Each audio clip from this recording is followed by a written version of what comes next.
Hello everyone and welcome back to my channel. In this video I will talk about the heritability. We will discuss the definition of heritability, the different types of heritability, and how can we differentiate between broad sense and narrow sense heritability. I will discuss the upper and lower limits of heritability, and at the end we will see what are the important points about the heritability. So let's start. So what is heritability? Heritability is actually a genetic parameter, and it can be defined as the proportion of the total phenotypic variation that is due to genetic variation among individuals for a particular trait.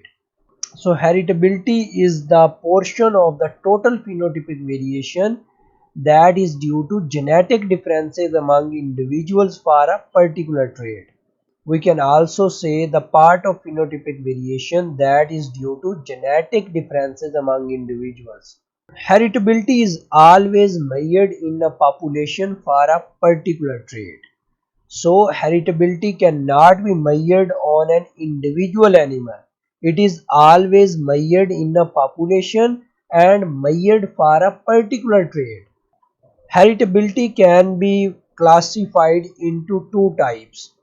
The first type of heritability is broad sense heritability, and the second type of heritability is narrow sense heritability. In next slides we will discuss what are the differences between the broad sense heritability and the narrow sense heritability. So let's start with broad sense heritability. So what is broad sense heritability? Broad sense heritability can be defined as the proportion of the phenotypic variance that is due to total genetic variance, and this total genetic variance includes additive genetic effects, dominance effects, and the epistatic effects. So the part of phenotypic variations that is due to additive genetic effects, dominance effects, and epistatic effects is known as broad sense heritability, and the broad sense heritability is denoted with capital H square. The formula of broad sense heritability is capital H square is equal to sigma square g divided by sigma square p, where the sigma square g is the genotypic variance and the sigma square p is the phenotypic variance. We can extend this formula like this. I have already made a video where I have explained how can we partition the phenotypic variance into different components. If you didn't watch that video, I would recommend you to watch it to better understand the concept of partitioning of phenotypic variance into different components. So we can extend the heritability formula like this. Capital H square is equal to sigma square A plus sigma square D plus sigma square I, where these three components are the genetic components. So we replace the genotypic variance with the components of genotypic variance, which are additive variance, dominance variance, and epistatic variance. Likewise, we also replace this phenotypic variance with the components of phenotypic variance, which are sigma square A plus sigma square D plus sigma square I plus sigma square E. So these are the phenotypic variance. So in broad sense heritability, it is the ratio between the phenotypic variance that is due to total genetic variance. So now we will discuss the narrow sense heritability. Narrow sense heritability can be defined as the proportion of the phenotypic variance that is only due to additive genetic variance. So it is the part of phenotypic variance that is only due to additive genetic variance. It doesn't include the dominance variance or epistatic variance. It only includes the part of variance that is due to additive genetic effects. And this type of heritability is more important in animal breeding, because in practical animal breeding we mostly estimate this narrow sense heritability, and it can be denoted by the small h square. The formula of narrow sense heritability is H square is equal to sigma square A divided by the phenotypic variance. So now we only considered the additive genetic variance and divided it with the phenotypic variance. So what are the differences between broad sense and narrow sense heritability? As you can see from the formula that in broad sense heritability, we consider additive genetic variance, dominance variance and epistatic variance. But in narrow sense heritability, we only consider additive genetic variance. The part of variance that is due to only additive genetic effects is considered in narrow sense heritability, but in broad sense heritability we consider all the components of genotypic variances, which are additive genetic variance, dominance variance and epistatic variance. So this is the major difference between the broad sense and narrow sense heritability. So now I will discuss the limits of heritability. Heritability always lies between 0 and 1, where 1 means that all of the variations in the phenotypes of individuals in a population for a particular trait are due to genetic differences among them. It can only be possible in theoretical example. In practical way, it cannot be possible. The value of heritability cannot be 1 because the quantitative traits are controlled by genes and the environment. And environment also contribute in the phenotype of the quantitative traits. So if you get the estimate of heritability as 1, it theoretically means that all the differences in the phenotypes of individuals in a population are due to genetic differences among them. The phenotypic differences are arising because the animals are genotypically different. So what is the meaning of heritability estimate as 0? It means that all of the variations in the phenotypes of individual in a population for a particular trait are due to environmental differences. So if you get the value of heritability as 0, it means that all of the variations in the performance of animals are due to environmental differences among them. But in real life examples, you cannot get the heritability estimate as 0 or 1 because the quantitative traits are the combinations of both the genetic effects and environmental effects. However, you should know what is the meaning of if you get the heritability as 1 or if you get the heritability as 0. So if you get the heritability estimate as 1, it means all of the variations in the performance of animals for that particular trait are due to genetic differences among them.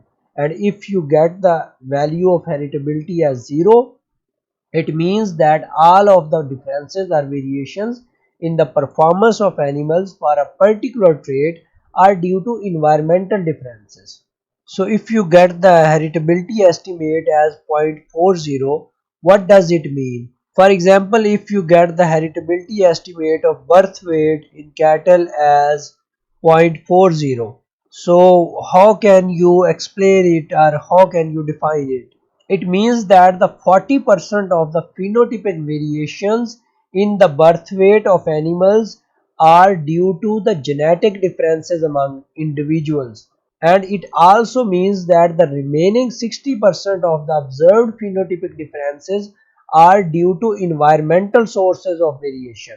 So in this way you can find that the major part of variations in the differences of birth weight are due to environmental source of variations, and the minor part, which is only 40%, is due to the genetic differences among individuals. We know the genetic variations among individuals arises due to additive genetic effect, dominance genetic effects and epistatic genetic effects. But what are the environmental sources of variation? In case of birth weight, the environmental sources of variations might be the age of dam. For instance, the dams which are fully matured, they produces heavier weight animals at the birth, and the dams which are in first parity, they mostly produces smaller animals at the time of birth.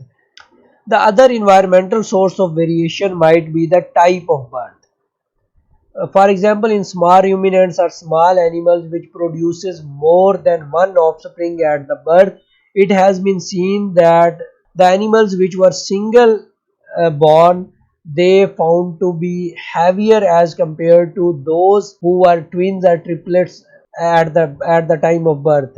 For example, the single born animal, they get more space in uterus and they also get more nutrients in uterus compared to twins. So the other environmental factors might be the availability of nutrients, the dams which get good quality nutrients, so these nutrients are also available to their fetuses in their uteruses, so this might be also the source of variation.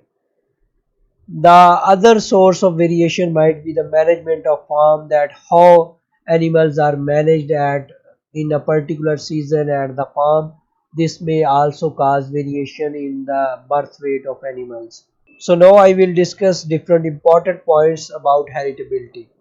So heritability can be estimated in a population if the phenotypes and the genetic relationships or pedigree is available. So to estimate heritability, we need two different things. One is the phenotype of the trait and other the pedigree of animals. And as I have already mentioned that this heritability is always estimated in a population for a particular trait. So it cannot be estimated on an individual animal, and it is always estimated for a particular trait. The estimate of heritability varies from trait to trait. So the estimate of heritability are not constant for all the traits. They vary from one trait to another trait. For example, the heritability of birth weight is 0.25 and the heritability of weaning weight might be 0.45. Both the birth weight and weaning weight are the growth traits, but the growth is measured at different age points. So the heritability of both traits might be different because the expression of the traits depend on the environmental effects. So for birth weight there are different type of environments, and for weaning weight there is a different type of environment. That's why the heritability may differ from one trait to another trait. Similarly, we can also get different value of heritability for a same trait in different population or in different environment. For example, if we estimate the heritability of birth weight of Holstein Friesian in Pakistan, it would be different, and we also estimate the heritability of birth weight of the same breed in England, it would be different because due to different environmental conditions. The environmental or management practices in Pakistan are different compared to those which are available in England. So that's why the heritability of one trait may vary from one population to another population. Secondly, these estimate of heritability may also vary with the method of estimation. I will discuss the method of estimation in next video, and we will see that if we estimate the heritability using one method, it would be different when we estimate the heritability of same trait of the same population using a different method. And other important point of heritability is that the estimate of heritability may also vary with the sample size, and the larger the sample size you use for estimation of heritability, the more accurate estimate of heritability you get. So if you have the phenotypes and pedigree on 500 animals for a particular trait and you estimate the heritability, it would be different when you have 1000 animals with the phenotypes and pedigree. So which one of these would be most accurate? The estimate where you used 1000 animals would be more accurate as compared to when you use 500 animals. So this is all about today's video. I hope you enjoyed it, and thank you for watching it, and if you didn't subscribe my channel, please do subscribe it.